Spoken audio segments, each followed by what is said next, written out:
Então quer dizer que Gregório Magno não criou o canto gregoriano. Exato. Ele se apropriou de algumas canções da época, da antiguidade, e organizou. Isso, isso. Gregório Magno, ele teve uma importância muito, muito grande para o que aconteceu na música naquele período. Não à toa, o nome dele ficou associado ao tipo de canto, né? Não é que ele fez um decreto e falou, a partir de hoje o canto na igreja se chama canto com o meu nome. Não é assim. Foi atribuído posteriormente, né? Principalmente depois que algum católico importante morre, eles costumam canonizar, né? E aí vira um santo e etc., como é o caso dele, né? Que virou o São Gregório Magno. E acabam atribuindo nomes e etc. às suas obras, né? Quais foram as obras, então, de Gregório Magno, né? Durante o seu pontificado, né? A gente vai ter uma das principais coisas, que é colher, selecionar, organizar e também compor peças musicais, colocando elas em um lugar específico do culto, né? Então, era, por exemplo, na hora que as pessoas estiverem chegando, eu quero que se cante essa música aqui, né? E aí escrevia ou pegava uma música já existente naquela época e pedia para que fosse cantada. Na hora da ceia, eu quero essa música. Na hora de tal sacramento, eu quero essa, né? E ele foi realmente colocando isso, né? Só que ele fez um trabalho de pesquisa também. Ele colheu, ele selecionou tudo que podia e observou se aquilo que ele estava colhendo era bom, podia ser utilizado, né? O que não podia ser utilizado, muitas vezes ele reformava. Então, olha só, a gente está ouvindo de reforma muito antes do século XVI. Já Exatamente. está ouvindo, a gente está aqui, ó, na época de Gregório Magno, a gente está mais ou menos no século VI, tá? Onde ele começou a fazer esse trabalho de reunir essas composições, de fazer essa mudança musical, né? Então, Gregório Magno ele era músico, né? Ele compunha também, né? E ele via a importância da música e como a música estava talvez não preenchendo um espaço que ela deveria preencher no culto e na vida cristã de modo geral, né? Além então de colher e selecionar e de pegar aquilo que era bom e aquilo que não podia às vezes ser utilizado, e aquilo que não podia ser utilizado ele reformava, ou seja, ele tornava possível de ser cantado, de ser utilizado, né? Ele também formou, né, uma escola chamada Schola Cantorum, né? Nunca que eu vou conseguir falar isso em latim direitinho, né? Escola, não faço a menor ideia de como é que fala, mas é a Escola Superior de Música Sacra, né? Foi principalmente através dessa escola que ele conseguiu consolidar o seu trabalho. Sozinho ele nunca ia conseguir colher e organizar tudo sozinho e reformar os cânticos, né? Ele não é ele era o Santo Gregório Magno, mas não era o super Santo Gregório Magno, Sim, né? sim. Então ele fundou essa escola com um objetivo duplo, né? O primeiro objetivo era compor e executar. Então ele achava talvez que aquilo que eles tinham já na sua tradição fosse pouco, então precisava se produzir mais coisa, né? E retrabalhar músicas da tradição antiga, ou seja, pegar aquilo que não estava podendo ser utilizado e falar, olha, dá uma nova roupagem para isso daqui, ou organiza melhor isso daqui que a gente vai conseguir cantar, né? E a gente consegue ter uma ideia de como seriam as características musicais desse gênero, tipo tonalidades, timbres, a escrita, o texto. Ainda bem que foi na época de Gregório Magno, né? Não foi ele que criou isso também, tá? Mas depois, como ele começou principalmente depois que ele fundou a escola, né? E pediu para que fosse feito esse trabalho musical, uma das coisas que estava um pouco de lado nos estudos e que voltou a ser colocada em foco foi a notação musical. Então, a notação musical, os neumas, por exemplo, eles já existiam, né? Eles já existiam na época de Gregório Magno, mas eles ainda eram insuficientes, né, para traduzir tudo que a gente precisava. Só que eles foram utilizados, né? Então você pegava, por exemplo, um cântico judeu ou alguma música que já era cantada na sua época, mas que você não tinha como gravar, você tinha que transmitir isso para todo mundo, porque o propósito de Gregório Magno era tornar a música universal, né? Era assim, olha, eu quero que todo mundo cante a mesma coisa, né? Tanto aqui, quanto na Espanha, quanto em qualquer outro lugar, eu quero que as pessoas cantem a mesma coisa. E para elas cantarem a mesma coisa, elas precisavam de um texto. E aí esse texto, além de ser um texto, precisava ter as características musicais, os símbolos, né? Então a gente vai ter os neumas, né? Basicamente, os neumas eles vão conseguir traduzir para nós muitas coisas. A primeira delas, né? As características que a gente vai ter, que dá para a gente conseguir pegar, né? Isso que eu vou falar agora está relacionado com uma linha evolutiva, tá, pessoal? É muito difícil você definir o canto gregoriano como uma coisa só, porque ele sofreu muitas alterações. E é um tipo de música que surgiu no século VI e existe até hoje. Então, se você quiser pegar um CDzinho de Natal com canto gregoriano, você consegue achar para comprar na internet, tá? Sim. Você consegue achar tranquilo. Mas como que foi, então, as características originais, né? Inicialmente, como que o canto gregoriano foi pensado, como que o canto gregoriano veio a existir, né? A primeira característica dele é que ele era monofônico. Isso a gente consegue perceber através dos escritos, né? Seria uma voz só. Isso, monofônico está relacionado a uma voz só. Isso significa que num templo com 300 pessoas só uma cantava? Não, não era exatamente assim. Uma voz só não está relacionada à quantidade de pessoas, né? Mas à quantidade de vozes iguais. Ou seja, você tinha você podia ter uma multidão, mas elas tinham que estar cantando exatamente as mesmas notas. Não existia segunda voz naquela época. Exato. E isso nos leva para a segunda característica que está completamente ligada, que é o monodicismo, né? Então, o canto gregoriano ele era monofônico e monódico, por consequência. Se você pode ter uma voz, você não pode ter duas melodias acontecendo, né? Aí eu paro de perguntar, agora eu vou te colocar em saia justa. Monofônico e monódico é a mesma coisa? Monofônico e monódico? É. Uma voz só ou uma melodia? Acho que monódico seria mais difícil por conta de ter voz masculina e feminina. Tem alguma coisa a ver com isso ou não? Não muito. O que acontece, na verdade, é o seguinte. Dá para você ter... Quer dizer, não dá para você ter um canto com várias melodias e, ao mesmo tempo, ser monofônico. Isso daí é impossível, né? Para ser monofônico, precisa ter uma melodia só, certo? Agora, é possível que esse canto seja polifônico, ou seja, tenha mais de uma voz, mas ao mesmo tempo ele possa ser monódico, tendo uma melodia só acontecendo.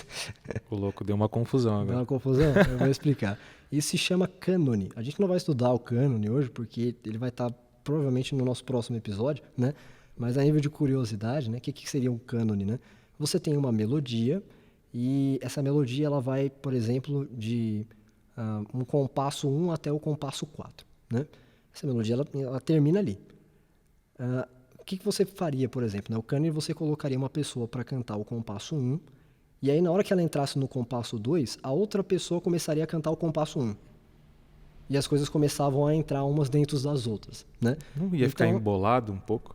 Existe um estudo para isso, né? Um estudo bem feito para você fazer uma melodia que pudesse ser cantada a partir de vários pontos diferentes e ao mesmo tempo tudo ficar harmônico, né?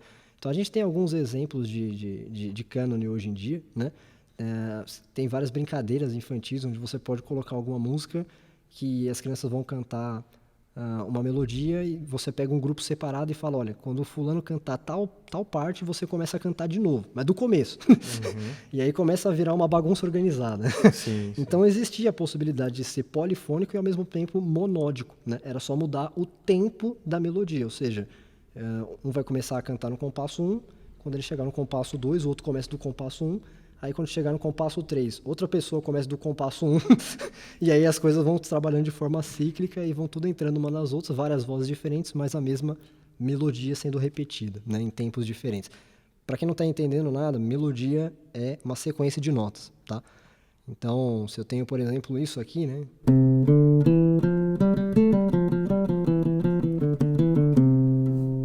Um tipo de melodia. O que eles faziam? Colocavam, por exemplo, uma pessoa para fazer isso.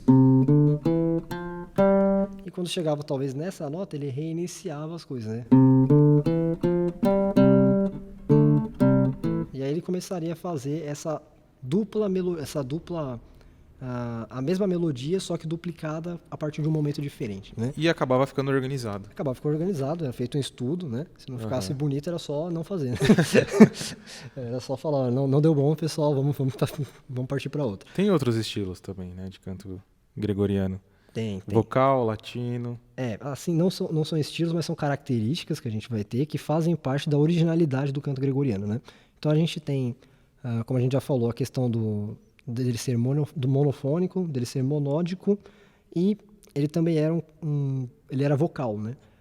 É importante falar isso sobre canto? É importante, porque o que significa, na verdade, é que não tinha instrumento acompanhando.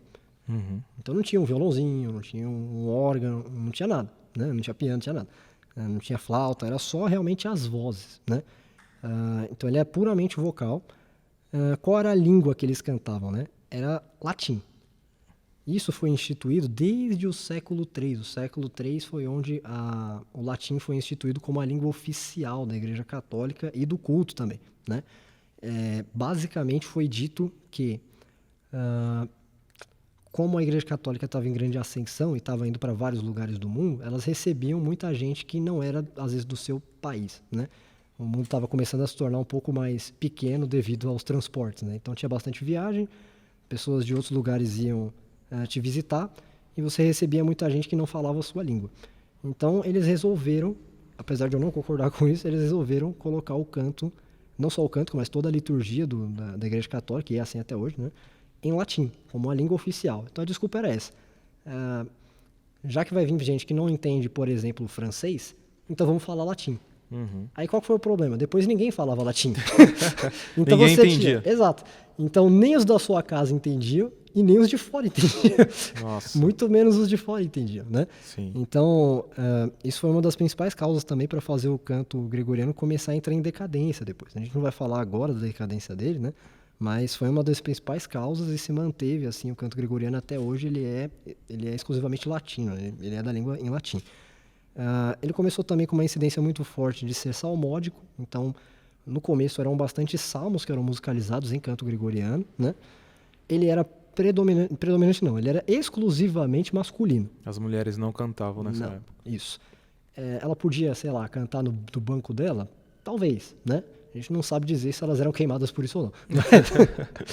Mas o que a gente sabe é que quem era responsável mesmo eram os homens, né?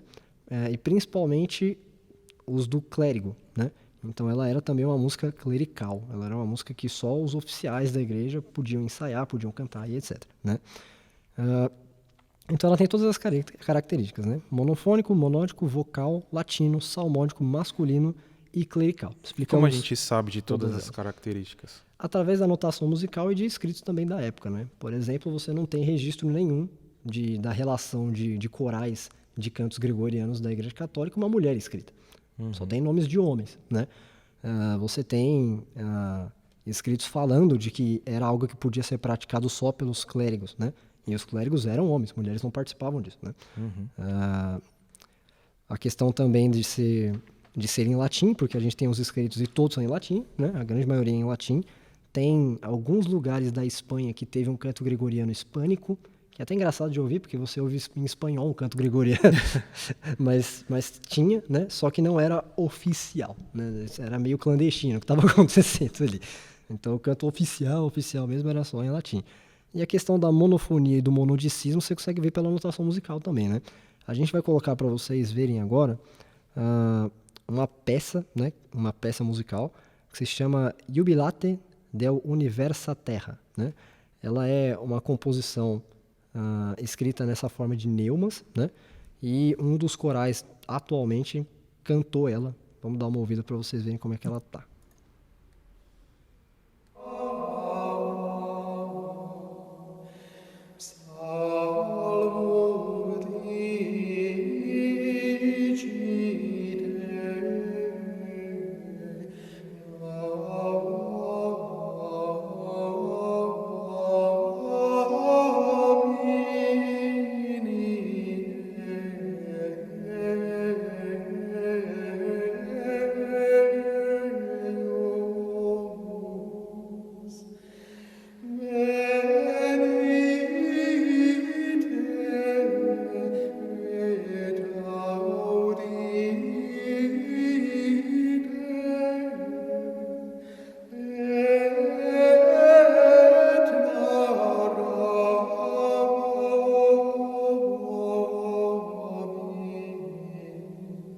Legal. Boa.